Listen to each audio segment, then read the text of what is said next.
Let's dive into what real estate is all about in a very quick way, right? So real estate is just land or anything on it, okay? I think it's just very simple. Anything that is built on top of land, it is called real estate. Houses, event centers, whatever thing I just built on top of land is what we call real estate. Or in a very short common sentence, you call it property, right? So in property, whether it is housing, whether it is land, all of them falls under real estate. Then there are different kinds of real estate, okay? Different kinds or different areas people can be able to play along in the real estate. One of the kind of real estate we have is what we call residential, right? That's a part of residential of real estate. And this residential is when you talk about where people are living, right? For example, duplexes, semi-detached duplexes, block of flats, terraces, right?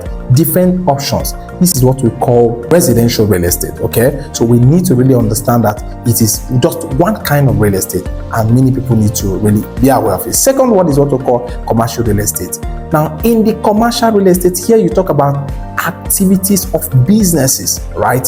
Where businesses are happening. For example, offices, for example, business areas, where people are using recreational centers and lots more. All of them falls under commercial, right? Where activities of businesses are actually taking place.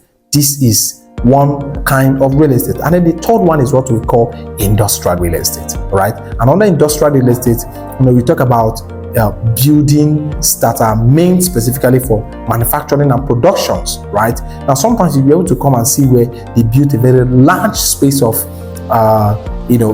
materials built for productions and the rest of that. So where manufacturing is taking place, we refer to as industrial real estate, right? Industrial real estate is defined as where manufacturing is taking place, or maybe a place that is actually kept for warehouse, for storage, right? That's what they classify under the third part, which is called the commercial real estate. And then the fourth one, which is very important as well, very, very important, because a lot of us play along in that space, what we call land. So a lot of us probably don't know that land is just one kind of real estate, okay? So land, of course, as we know, is just bare land, an empty area and all of that. So land is one part of the real estate where one can be able to make choices of what you want to do with the land, whether you want to leave it for long-term appreciation or you actually want to start building something on it, as the case may be, as long as you get all your necessary approvals you're supposed to get. And then lastly, before I leave this particular conversation, is what we call special purposes, right? Special purpose is a kind of real estate that is built for churches. It is built for mosques. It is built for schools. It is built for event centers. It is built for special kind of places, right? So all of them falls inside different kinds of real estate. Now, the next question you may want to ask yourself, what's the advantage of real estate, right? So the advantage is very important because many people really need to know that if you're looking at all these millionaires and billionaires, this is the industry that really made them to stand out. That's the honest truth. It made them to stand out. But in a nutshell, just to take a few, first of all, I would like to say that advantage of real estate is it helps one to be able to build a sustainable asset, right? Sustainability, it creates that, it gives some opportunity to build on something that is sustainable, something that is guaranteed, and something that is trusted.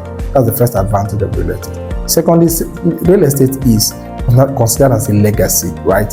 It's a kind of an asset that when you leave it for your children, then they are going to give you a very special recommendation. It's something that if you give it to your children, they are going to live with it and be able to use it to create their own personal future. And that for me is a whole lot. In the political space, business areas and a lot more, most of them have big monies, and instead of them taking it to the bank, they decide to bring it into a system where they can be able to buy property and keep for long term, right? So if this actually makes sense to you, I'm going to stop here just for now. So follow us on our channel, subscribe, like, and share. And please don't forget to do this because it has helped us a lot to be able to get the algorithm running and then to be able to engage with you, and then you get notifications anytime we're back on this channel.